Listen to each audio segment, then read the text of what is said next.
Canines of the Shetland Sheepdog dog breed stood guard for farmers in the Shetland Islands off the coast of Scotland, keeping hungry birds and sheep out of farmers' gardens, and they served as herding dogs as well. Today, they're excellent family companions and superstars in dog sports. Many fans of the breed affectionately refer to these pups as Shelties. Even though these are purebred dogs, you may still find them in care of shelters or rescue groups, so remember to adopt. Smart and eager to please, dogs of this breed take well to training. Even though they're quite affectionate with just about everybody, they're also very protective of their families. They're sensitive and shouldn't spend too many hours home alone without companionship. If you can keep your dog mentally and physically stimulated with tasks, training, and exercise, you'll have a loving, furry family member. The Shetland Sheepdog typically stands between 13 and 16 inches tall at the shoulder, but it's not unusual for them to be over or undersized. A typical Sheltie weighs about 22 pounds, but a large one can weigh as much as 35 or even 40 pounds. The Sheltie is an intensely loyal, gentle, and sensitive dog breed. There's a wide range of personalities in the breed, from outgoing and boisterous to calm and sedate to shy or retiring. It's normal for Shelties to be reserved with strangers, but steer clear of dogs that seem overly timid or nervous. If you're choosing a puppy, it's fine if they don't always come right up to a stranger, but they should be happily curious and ready to make friends with someone who sits down on the floor with them. Whatever their personality, Shelties prefer to be with their people at all times and will follow them from room to room during the course of the day. Like every other dog, Shelties need early socialization, exposure to many different people, sights, sounds, and experiences when they're young. Socialization helps ensure that your Sheltie puppy grows up to be a well-rounded dog. Shelties are generally healthy, while our Colbries are prone to certain health conditions. While not all Shelties will get any or all of these diseases, it's important to be aware of them if you're considering this breed. Before we continue, please consider hitting that like and subscribe button, as it would mean a lot. Thanks. If you're buying a puppy, find a good breeder who will show you health clearances for both your puppy's parents.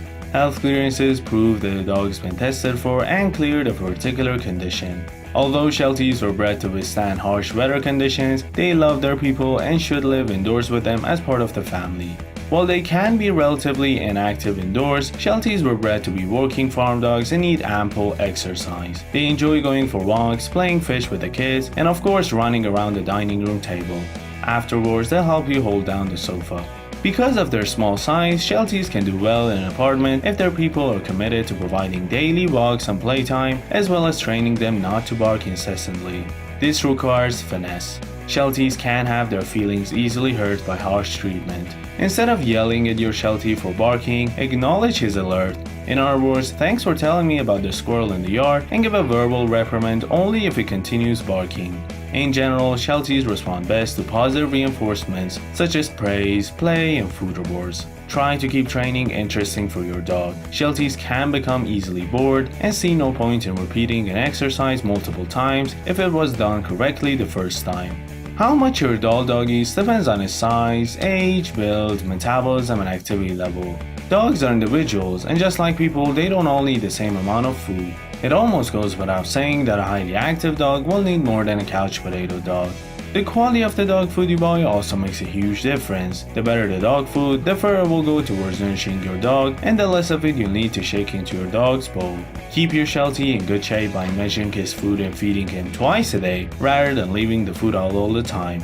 Shelties have a double coat, and the undercoat is short and dense, causing the longer, harsher top coat to stand out from the body. You'll see 3 basic colors in this breed, all with varying amounts of white or tan markings: sable, black, and blue mer.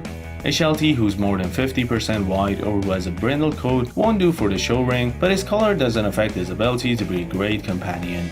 The Shetland Sheepdog's beautiful coat requires at a minimum a thorough weekly brushing with a pin brush. Be sure to get right down to the skin and never brush a dry coat. Use a spray bottle to mist as you go to prevent damage to the hair. Pay special attention to the fine hair behind the ears, which tends to tangle.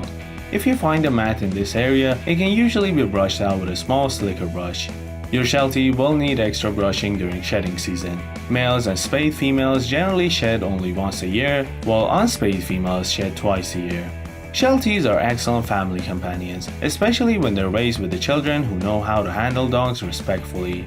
As with every breed, you should always teach children how to approach and touch dogs, and always supervise any interaction between dogs and young children to prevent any biting or ear or tail pulling on part of either party. Teach your child never to approach any dog while he's eating or sleeping, or to try to take the dog's food away. No dog, no matter how friendly, should ever be left unsupervised with a child.